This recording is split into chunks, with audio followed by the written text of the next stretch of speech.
Do you remember the first time you played Hearts of Iron 4? Well, I certainly do. It's been 7 years since and it still is my favorite game to this day. So for better or worse, I'm Robotica, and today I wanted to talk about how this wacky World War II simulator became my favorite game of all time. How it has improved and changed over time, as well as some of the problems with the game. If you happen to like this sort of video, make sure to like and subscribe and let me know in the comments. Anyway, without further ado, let's get into the video. It's August 2016. It's probably past midnight and I probably have school in the morning. But I, like any teen, instead am scrolling through YouTube when I suddenly see this. And me, being the history nerd with a interest in games, especially in games where I can play as my country, decide to click on it. Hello everyone, I'm Flying Dutchie and welcome to Hearts of Iron 4. I have the pre-release. I watched 5 minutes of the Let's Play and was hooked. The guy making the video mentioned it was a pre-release build he was playing, so I didn't think the game had come out yet. I was disappointed by this, but was eager to find out more about the game. Yeah, that happened in August 2016. Hearts of Iron 4 released on the 6th of June 2016. I completely forgot to check the date of the video I had watched, and therefore waited like 4 extra weeks for a game that had already been out for 3 months. Anyway, fast forward to the 6th of September and I got the game recommended to me on Steam. I completely ignored my previously mentioned stupidity and begged my mom to buy me the game. She reluctantly agreed since it had been a while since I had asked for a new game, which was another game you guys might know. So I went back to my crappy laptop and installed the game. I loaded it up, pressed single player and selected the Netherlands for my first playthrough. The game's relative simplicity compared to other Paradox games and the fact that you could play out World War II with all the events, wars and battles that you want, all the while designing your own divisions and managing your country, instantly got me hooked, and it hasn't let go since. Eventually I wanted to get better at the game and started searching for more videos on the game on YouTube. Well, this led me down a whole new rabbit hole. I quickly found out I wasn't the only one playing this game, and found plenty of YouTubers playing the game in new and wacky ways I hadn't even thought about. The 3 YouTubers I watched the most were Isora Productions, Drew Darnell and Alex the Rambler. They all had their own ways of playing the game and making it fun to watch. ISP always had something funny to say about the game or a stupid way to conquer the world, while Drew Darnell always had interesting scenarios to play out. And this was back when he would actually play the game instead of, just looking at a simulation of it. Alex the Rambler, he just sucked ass at the game, which was just hilarious to watch to me. I know there are plenty or more YouTubers that all attribute it to the popularity of Hearts of Iron, like Bokun, Tommy K, Feedback Gaming and so on. And although at some point I have watched all of them, those 3 I mentioned first really were my favorites.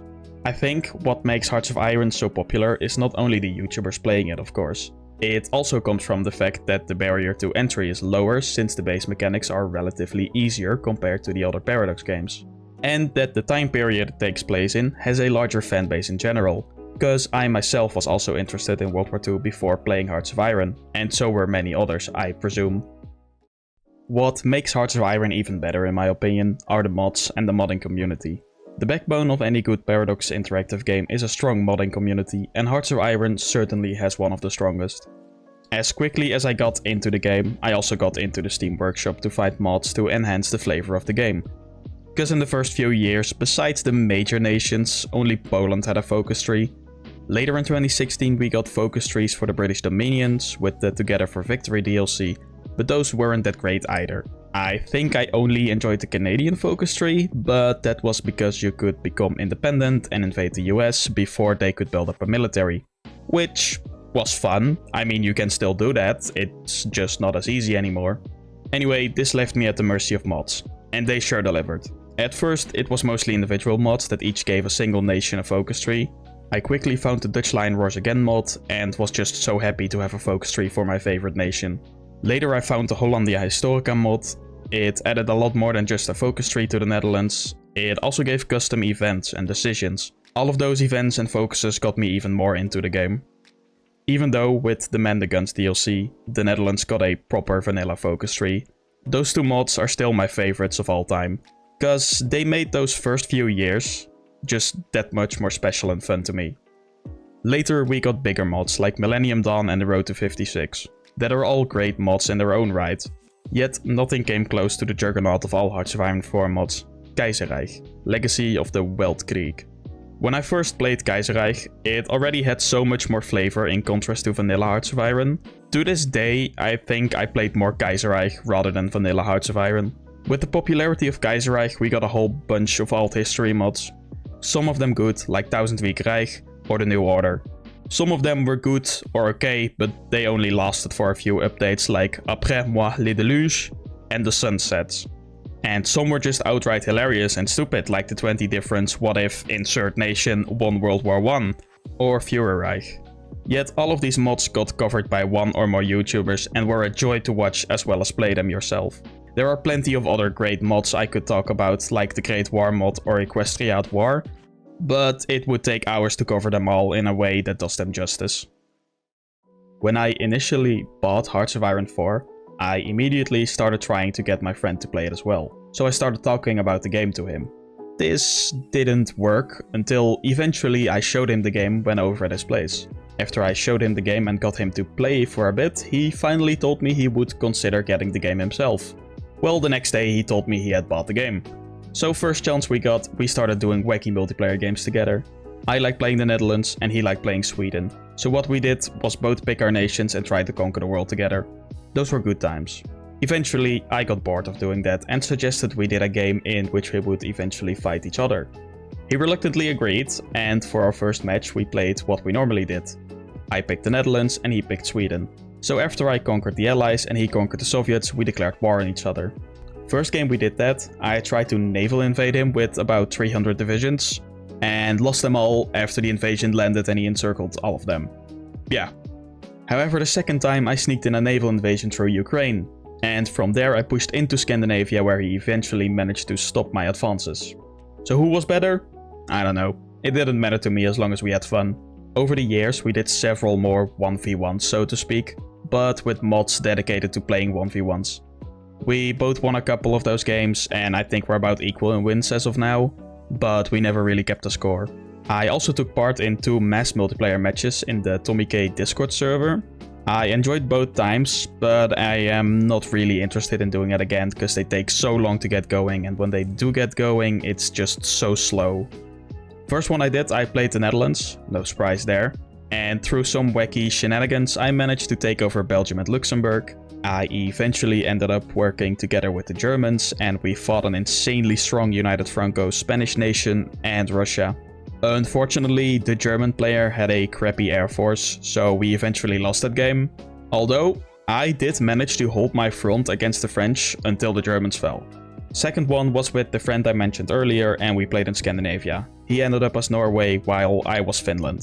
Eventually we got to 1940 and the Russia player started shit-talking us, trying to get me to give him Karelia. I didn't give him the land, so he invaded us.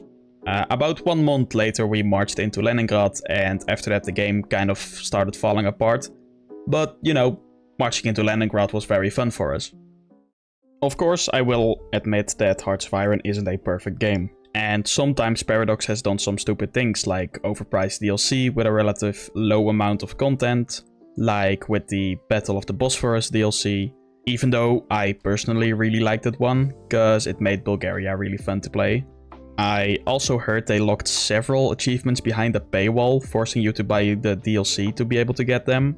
And of course there are people that keep saying that modders are better than the actual developers, because they put out way more content more often and for free. However, when researching these problems, I came across a post on Reddit from someone who worked on the Road to 56 mod as well as on the base game a bit. And although it is a bit of an old comment, I do think he sums it up well. So he was responding to someone's criticism. There are numerous problems with your criticism. A. Mods have access to more manpower and can fix things more easily, as long as manpower is there. Don't forget that Road to 56 started out as a tech mod, with lots of focus trees grafted into it. Such development speed wouldn't have been possible with only 2 content designers who are supposed to get new designs regularly.